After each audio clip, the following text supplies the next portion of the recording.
Welcome to Changing Higher Ed, a podcast dedicated to helping higher education leaders improve their institutions.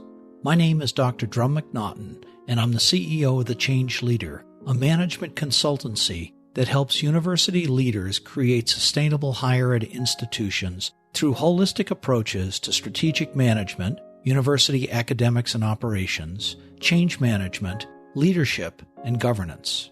Our podcast brings you the latest in higher ed news, as well as some of the top experts in our profession who will share with you their perspectives on how you can grow your institution. Our podcast takes on a bit of a different flavor today with our guest, Tom Netting of CSPEN, the Central States Private Education Network, which represents schools nationwide to public policy makers in Washington and throughout the nation. Tom has worked in public policy arena for over 28 years, advocating before Congress, federal agencies, and state governments on behalf of private institutions of higher education and post-secondary education companies. He's a leader in strategic policy development and advocacy in the areas of higher ed and workforce development, healthcare, veterans affairs policy, and the procurement of federal appropriations. We're lucky to have Tom on the show today as we wrap up the first sessions of the negotiated rulemaking sessions in Washington. Hi, Tom. How you doing today? Doing well. It's great to be with you, Drum. A busy week here in Washington with negotiated rulemaking and announcements coming out in terms of some of the committee structure. Oh, yeah. Well, we're going to get into that one. I can just imagine it's been a barrel of monkeys back there. It's been something, that's for sure. So, well, let's get started. We've got a new Congress, the 116th Congress. What are we going to see? Obviously, we've got the renewal of NEA and a lot of other things. But before we even get to that, how do you see this Congress as being different than what we had with the 115th? Well, obviously now with a split Congress with the Republicans in control of the Senate and the Democrats in control of the House, I'm optimistic, believe it or not, that this might be just the elixir to move the Higher Education Act and other legislation that has been stalled for a while. We have seen in the past where having one side of Capitol Hill and the other with different majorities has been beneficial, and I'm hopeful of the prospect of that being the case this time around with regard to higher ed and other policy. I hope so, too. Of course, we still have the gentleman from Tennessee, Lamar, and I don't recall his last name, at the Senate. Lamar Alexander. Yeah, and I think that it's important that you bring him up. Mr. Alexander has announced that this will be his last 2 years in Congress. So the notion of all of his work, along with the other members of the committee and Ranking Member Murray, they have done a considerable amount of work in the Health Committee in a bipartisan fashion. But one of the few remaining issues, if you will, that Senator Lamar Alexander has not put his stamp on, if you will, is higher education policy. And I know that that is something very near and dear to his heart, given the fact that he's a former Secretary of Education, as well as the former Chancellor of the University of Tennessee. So you can imagine that as he looks to the last 2 years of his tenure and the opportunities that still exist in front of him, higher education policy, I think is, and I've heard from his staff, is high on that list of things to accomplish. Well, I certainly hope so, and he's got a great background to do this. Who's his counterpart over in the House, and how will he or she work with Senator Alexander? The new counterpart in the House, the new chairman of the House Education and Labor Committee, note the difference in the name. As is often the case when the Republicans are in power, it's education and the workforce. When the Democrats are in power, it's education and labor, the original name, actually, of the committee, I believe. But nevertheless, it's Congressman Bobby Scott from Virginia, a long-standing member of the committee, has served both in the chairmanship before as well as the ranking member. So he's familiar with the process out of Virginia and the leadership of the committee. And I'm looking forward to his leadership over in the House. Ranking Member Fox will be the similar person to Senator Murray in the minority party. And as you know, she was the former chairwoman of the committee. The good news is that similar to Alexander and Murray in the Senate, who work in a bipartisan fashion, the rapport between Mr. Scott and Ms. Fox is very good as well. The two of them do share a great deal of conversation with one another, both that you see when they're in the hearings as well as behind the scenes. So I think that the good news is that you have 4 individuals, the leadership in both the House and the Senate, who have a good working rapport with one another. They certainly have their differences, but have the opportunity to maybe finally push this stuff across the finish line. There are certainly going to be some changes in the legislative process and in the legislation proposals coming out of the House with the Democrats in the leadership. And certainly we'll have to work our way through and see what many of those are. But a good indication of those is the AMAC that Representative Scott and the Democratic caucus put together at the tail end of the 115th. Well, that sounds really good and very positive. Maybe we'll get some good things out of the education area of Congress this session. Well, I think that it's important to note that Congress does need to get reauthorization done. It's supposed to be a process that reauthorization takes place every 5 to 6 years. But the history has served. The last 2 reauthorizations were in 2008 and 1998 before that. So instead of on a 5 to 6 year track, they're on a 10-year plus track. We're now looking at 11 years since the last reauthorization, and a lot changes in that period of time. And students need changes and revisions to help support them and their access to higher education. Certainly the institutions need the opportunity for revisions to bring innovation and other aspects forward, and Congress, as well as the department and the communities, need the opportunity to bring reforms to the table as well that they see that have risen out of the changes and all of the circumstances over the last 11 years.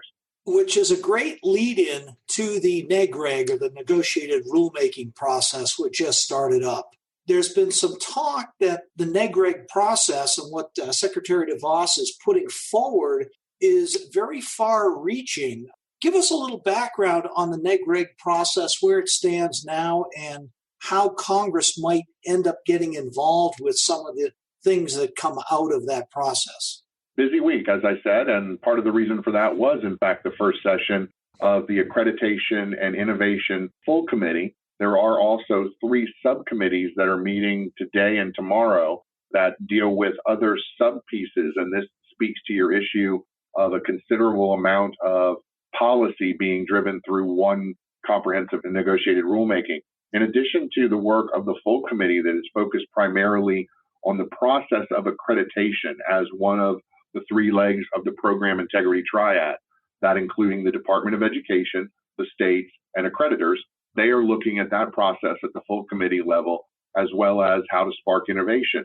That transcends into some of the subcommittees, issues as it relates to distance education, direct assessment, how to utilize those ways to provide education and training in ways most acceptable to the current student population, and how to give recognition to potentially expedite completion of education, thereby, in many's views, the opportunity to reduce overall length of program, reduce cost in terms of both grant assistance and loan assistance with an expedited shorter program length to completion, and also, but at the same time, trying to make sure that we still maintain a high degree of integrity in the delivery systems and the accountability, both in the delivery of the education as well as in the delivery of the finances, Title IV grants and loans that come with it. Today's sessions, as I said, are the subcommittee, but the full committee really got off to a good start.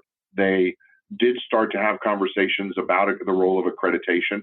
There was some drama at the beginning in terms of the ability to seat at least one group representing the states, and discussions of whether or not the best positioning of that should come from states' attorneys general and their oversight of the consumer and the community services aspect of it, or the SHIOs, which are the State Higher Education Executive Officers Organization, which has more of the ties directly to the roles of the state. Ultimately, what they determined was, and when I say they, I mean the committee, the seated members actually voted and had a lot of back and forth on how to move forward. But ultimately, a compromise was struck where the SHIOs received a seat and representation of the states at the full committee level, whereas the state's attorneys general received a seat as a primary negotiator at the Distance Education and Educational Innovation Subcommittee, which is tantamount to a number of the areas that they'll focus directly on: distance education, the delivery systems, and again, issues like transfer of credit and direct assessment and competency-based assessment. In the course of a day and a half, as opposed to 3 days, because the weather here in Washington, D.C. cut short the first meeting of the full committee, they still did complete work on the agenda, as well as the actual protocols, and started having discussions. What makes this difference, and to try and get more concise to your point, the department is handling this negotiated rulemaking a little differently. They are attempting to put so much information together, and they recognize that having these subcommittees and full committees is a test of trying to attain consensus on such a wide array of information. I mean, issues with regard to the faith-based institutions, the teach grants, separate and apart from distance education and the accreditation process, is a lot to consume. So what they've done is they've established this concept of consensus buckets. And they're basically, if you can visualize it, they're taking one negotiated rulemaking and basically breaking it apart into 3 different distinct groupings or pairings. And those groups will attempt to have a consensus around that individual group or that individual set of issues or proposals. That way, if one set does contain full consensus, they can move that forward as a consensus proposal, even if the other one or the other 2 do not.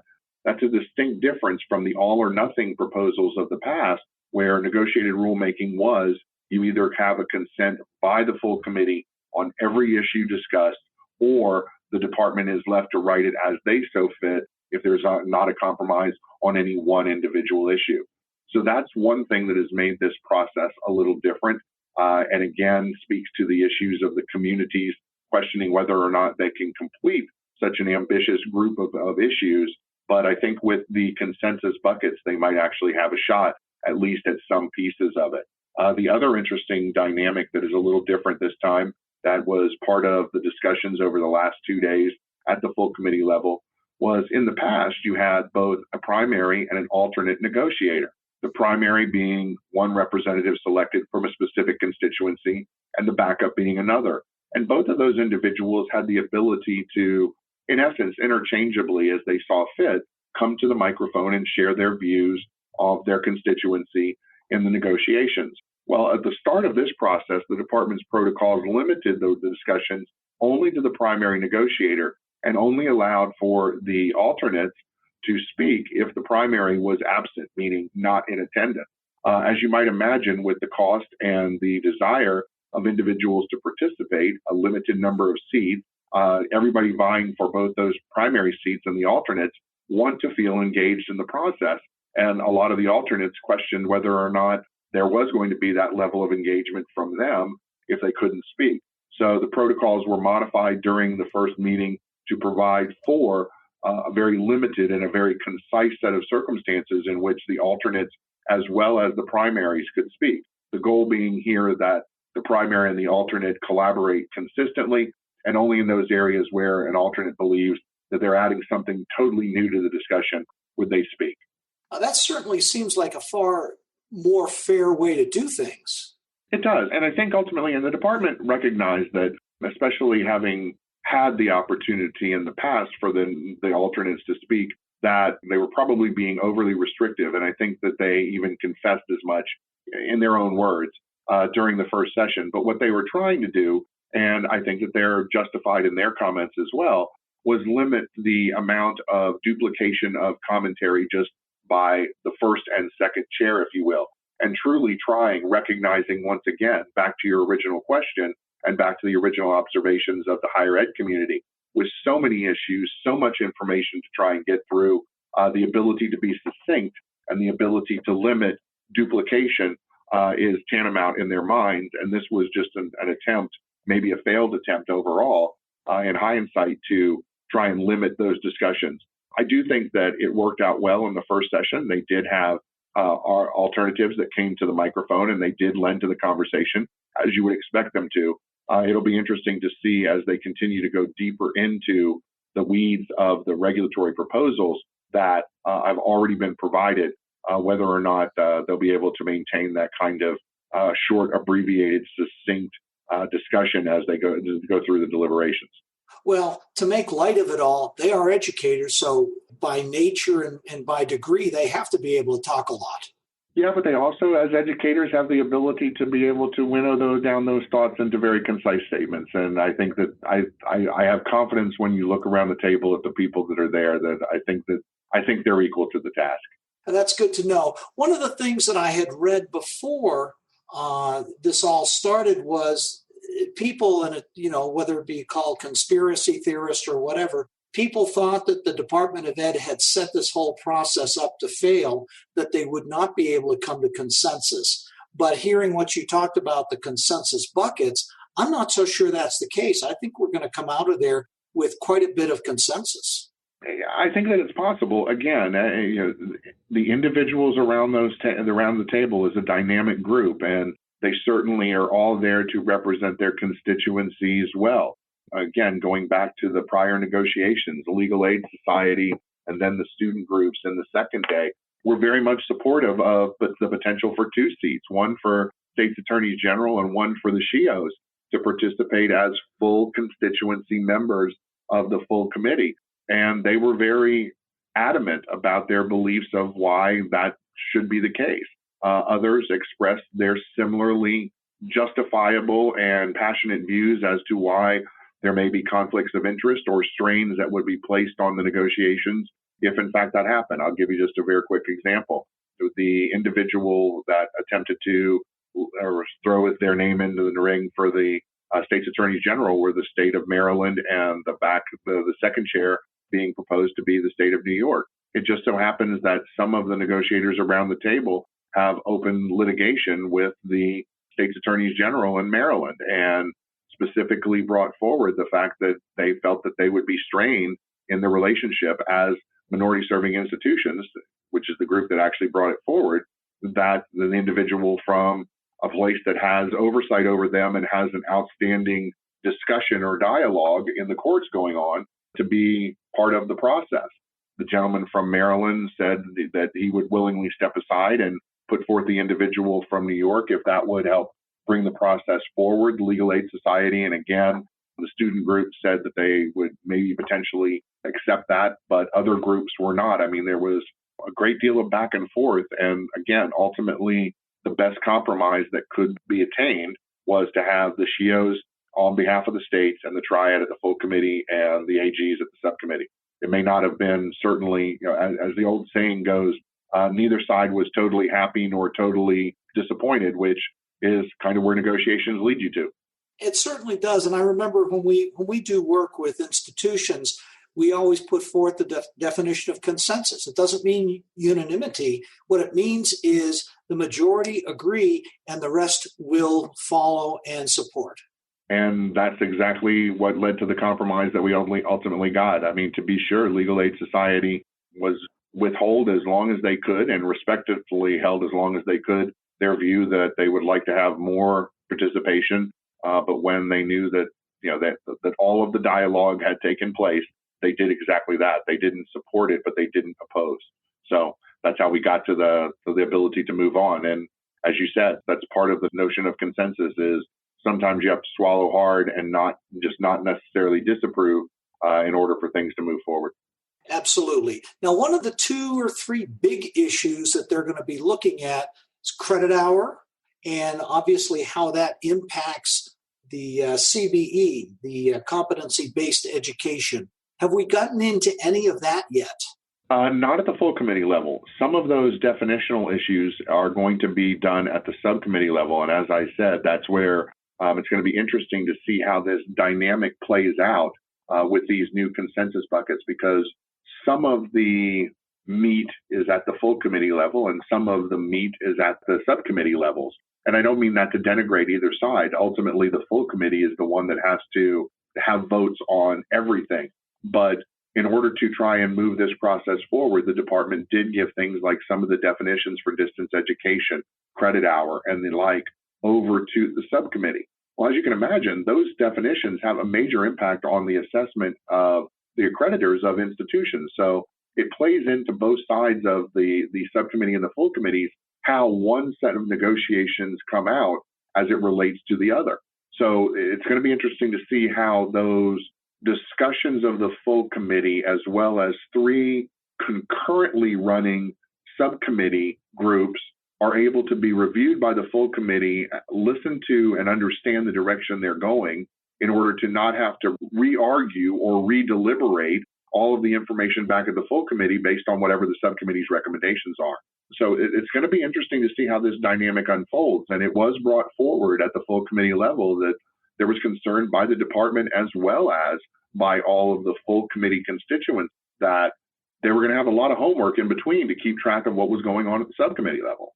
And so how long is the process going to go on, and when can we expect to have a readout of the final recommendations? The whole process ends on March 28th if all things remain on schedule. There was some conversation about whether or not they would have an additional session based on the fact of losing a day and a half at the full committee because of the weather to start off with. We'll have to see how that all plays out. But as prescribed right now, the full committee will complete its work, having had all of the reviews and recommendations from the subcommittee received prior to, and updates given to them in between the first and the second meeting and the second and the third. The second being held in February, the week of February 10th, and the third being held that last week in March.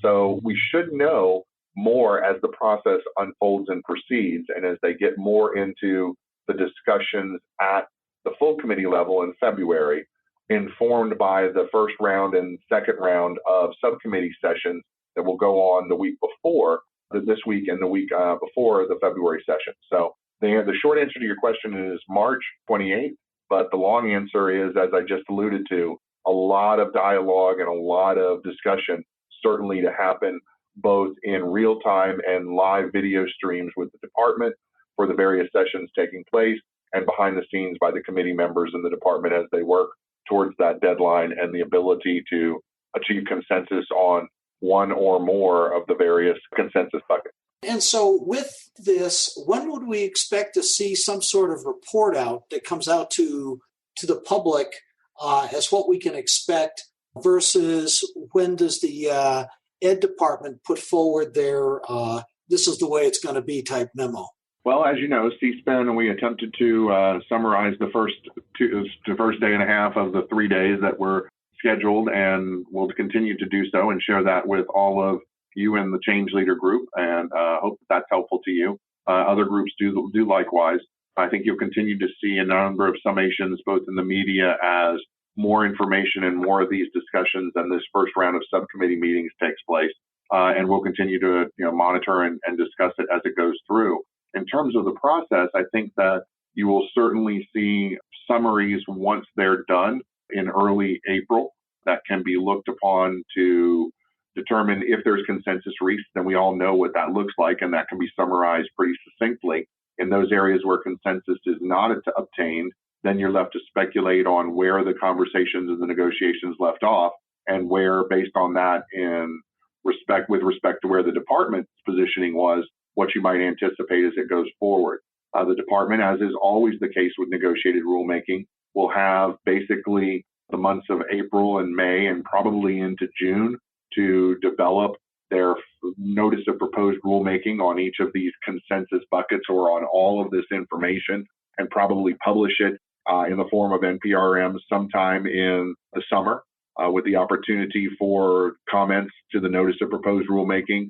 And the desire ultimately is for those comments to come in, the department to review them, and then publish a final regulation on or before November 1st of this year, in order for them to become, for the regulatory changes, all of which we're starting now, to become effective by July 1 of next year, so July 1 of 2020.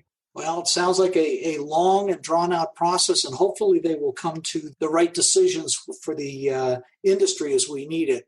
One last question on this, and we'll move on. If someone wanted to give input to one of the participants, how would they do that, or is that just not a good idea? It is a good idea, especially to always converse with the constituents, the named constituencies, and the representatives around the table. The best way to do that is to go to the Departments of Education's website, www.ed.gov. In the search engine, type in 2019 Federal Negotiated Rulemaking, which will take you right to the updated web page that lists all of the dates and times, as well as access to the live YouTube and streaming videos of the negotiations as they take place. both those that are taking place this week and those that will take place in February and March. And it also gives you the list of the individuals that are participants so that you can use that as the opportunity to reach out to those that are directly related to or correlate with your community, whether that be the privates, the publics, the states, or any one of a number of other groups, Legal Aid Society or the student groups that are out there that are all participants around the table, veterans organizations as well. So there's a number of different groups that, depending on your interest and your alignment with others, that you can reach out to. You also, obviously, I think that those recommendations are things that you can provide directly to the department. There are lead negotiators.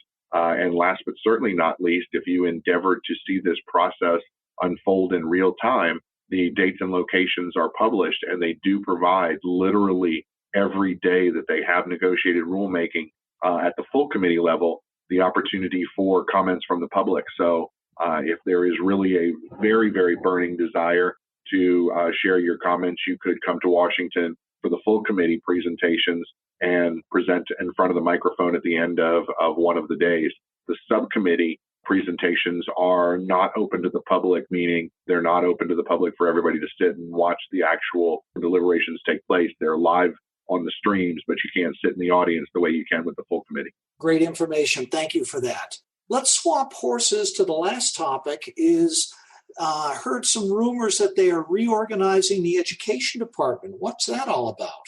They are, and they also, gosh, how time flies. About 2.5 weeks ago now, they did announce that they had filled 24 plus over 24 vacancies within the Department of Education, some high-level to mid-level individuals across the entire spectrum of the higher education, Department of Education, everything from elementary and secondary, Office of Civil Rights, and certainly higher ed. That is part of the reorganization, as I understand it. And a lot of it is also, especially in higher ed, linked to this notion of next generation Department of Ed and next generation FSA, Federal Student Financial Aid. As you know, Drum, and as I think we talked about on the first podcast, the department is looking to totally reform the delivery mechanisms for federal student financial aid.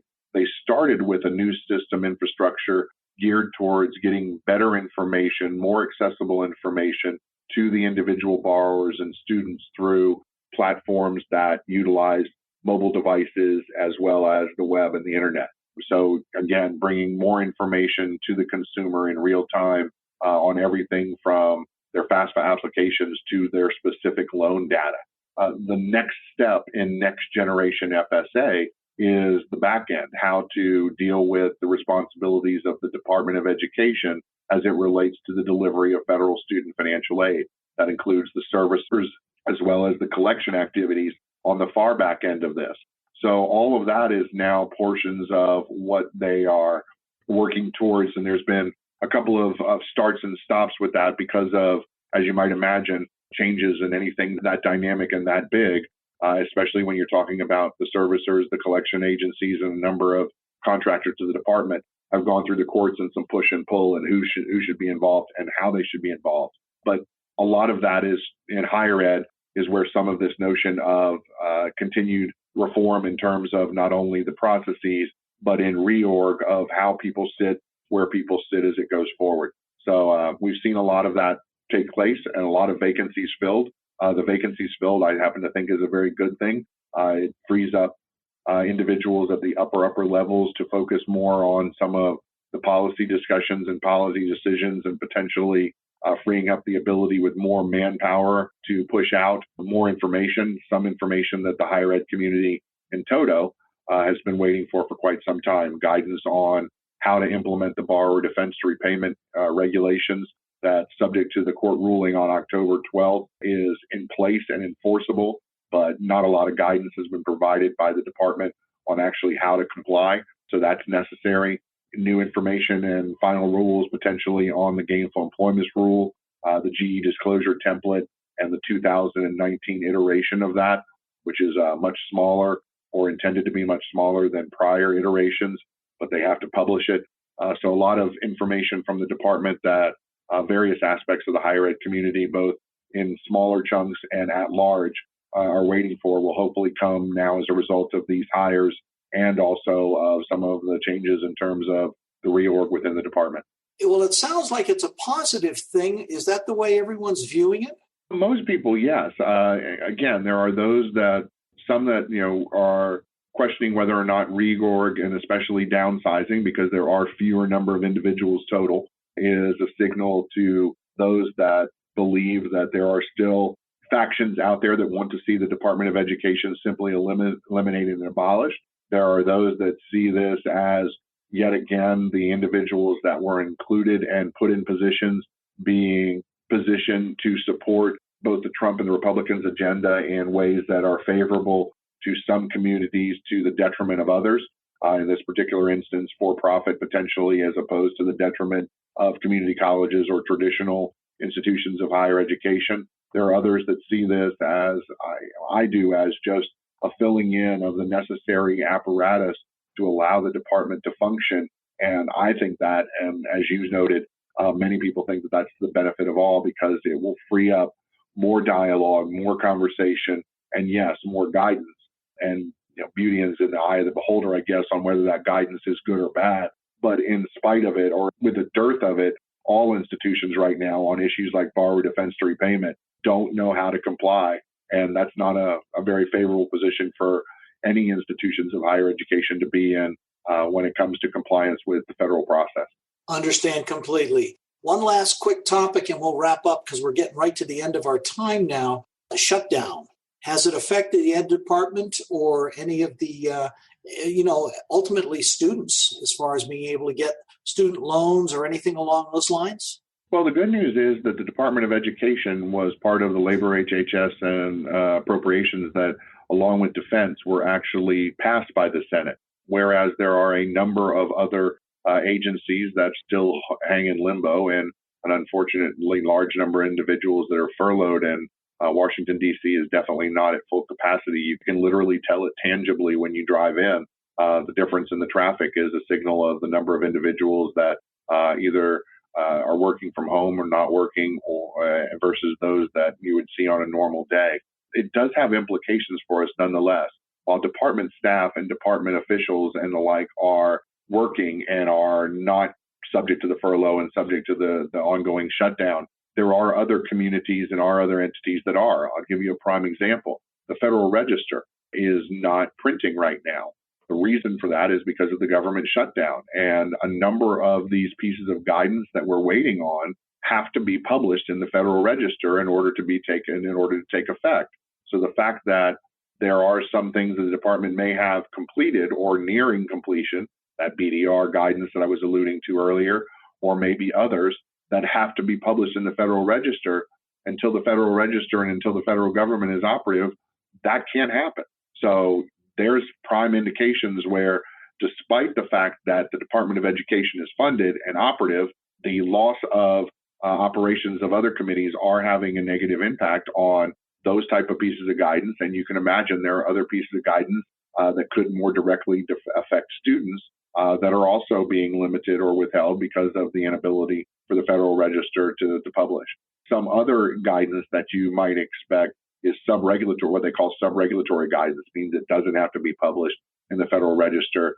And now, once again, with these additional individuals and with the opportunity for the first round of negotiated rulemaking to have been completed, Department of Ed officials that I shared the better part of this week with indicate that some other information might start to shake loose in terms of that sub-regulatory guidance in terms of interpretations, but others are simply withheld based on the processes and the inability of the department and others to give the information to the Federal Register and have it published. Well, great. Well, thanks for a great summation. Anything else we ought to pass on to the listeners while we're still on the line here? Only that now is the time to get involved. All of you, certainly all of your listeners and the like, I think simply have been tracking and I know have been monitoring higher ed. And I truly do believe that this might be the time where it moves forward. And if you have your positions, sharing them with your elected officials at home or here in Washington is important. And making sure that you respond to the various opportunities to provide information to the department is also something I would always encourage you to do. The one that I'm tracking right now that is of great importance, and this does impact students at the most fundamental levels, is the proposed revisions to Title IX. that deal with security and the security of our students. So if you haven't taken a look at those revisions to Title IX, some of which are contentious because it does make changes into the process of sexual assault, campus security, and the positions that need to be taken by institutions for both the victim and the alleged assailant in ways that played out in the media. But being a part of that process and being involved so we protect our students and all viewpoints are shared, I think is certainly an important part of the process as well. Oh, absolutely. We've got a guest coming up in a couple of episodes, Rob Showers, who is a senior partner at Sims Showers, and one of his specialties is sexual harassment, and that ought to be a great episode. Yep, all the VAWA stuff is very important, and you triggered one final thought that I'll also share with you. One of the things that came out of the FSA conference and is percolating at least in a number of the communities and the clients I serve is also cybersecurity, and presentations that I saw, two of them very good ones from Department of Ed officials at the FSA conference. So, be mindful of cybersecurity as it relates to your institutional requirements for compliance as well, because it's important and they are there to help. I know that there's the old adage and the old joke about, I'm from the Department of Education, I'm here to help you. But in this particular case, I think if you have any questions about your systems infrastructure as an institution, the department is there to help. And I think it's a good idea to have normal updates and conversations with them on how to keep things as current as you can, recognizing how quickly that world in particular changes. Yes, as my colleagues from the National Association of Corporate Directors talk about, it's not a matter of if, it's a matter of when. And that was what was a scary comment that was shared by the Department of Ed officials as well. And in some instances, just how easy it to be not once, but multiple times. Absolutely. And as colleges, we all have lots of personal data there, and they are a great target for folks who do nefarious things such as cyber hacking. Amen. Well, Tom, thank you so much. Always a pleasure having you on the show. And just a plug, you guys have got Hill Day coming up shortly. Is that correct? We do. The one thing, and I thank you for the opportunity to share that, we have a packed full agenda for the CSPEN Hill Day that will come up on February 11th through the 13th. The 11th is the opportunity for CSPEN to share our overview with the community of individuals that registers and attends. On Tuesday, we will have a number of different sessions, all with everybody in attendance in the general session kind of mentality, but it'll include hopefully a senior senator as the opening keynote. It'll be followed by the education staff, the senior education staff members from all four of the offices that we talked about before, that being Ms. Fox and Ms. Murray, as well as Mr. Alexander and Mr. Scott, as well as then sessions focused on media relations and perspective, the perspective of other sectors of the higher education community, as well as discussions from think tanks, leading up to a session at the end of how to conduct Hill visits the following day. And then all of those that are participants have the opportunity to take all of that information and what they've learned and go up to the Hill on the 13th and share that information and their views, and stop by debriefing rooms in the House and Senate to let us know what they've learned and take back so we can all inform the process as it goes forward. Well, it sounds great. I'm looking forward to joining you back there. And that's we're looking forward to having you.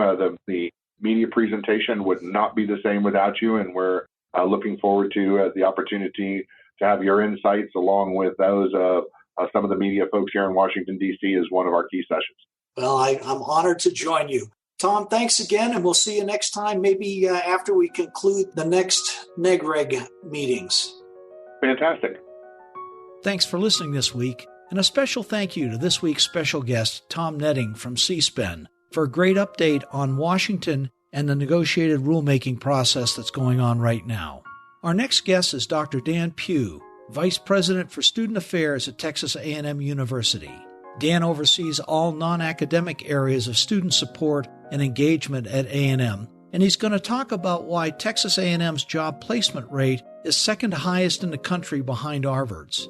And we're in for a special treat. He'll answer the age-old question, what do you call an Aggie 5 years after they graduate?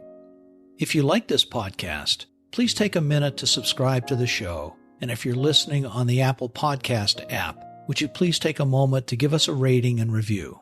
You can find out more information and show notes at changinghighered.com. And if you have guests and/or other topics you'd like to hear about, please email us at podcast@changinghighered.com to let us know.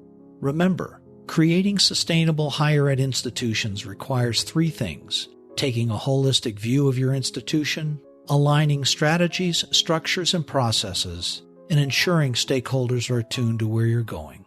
Without any of those 3 things, you won't get your institution where you want it to go. Until next time.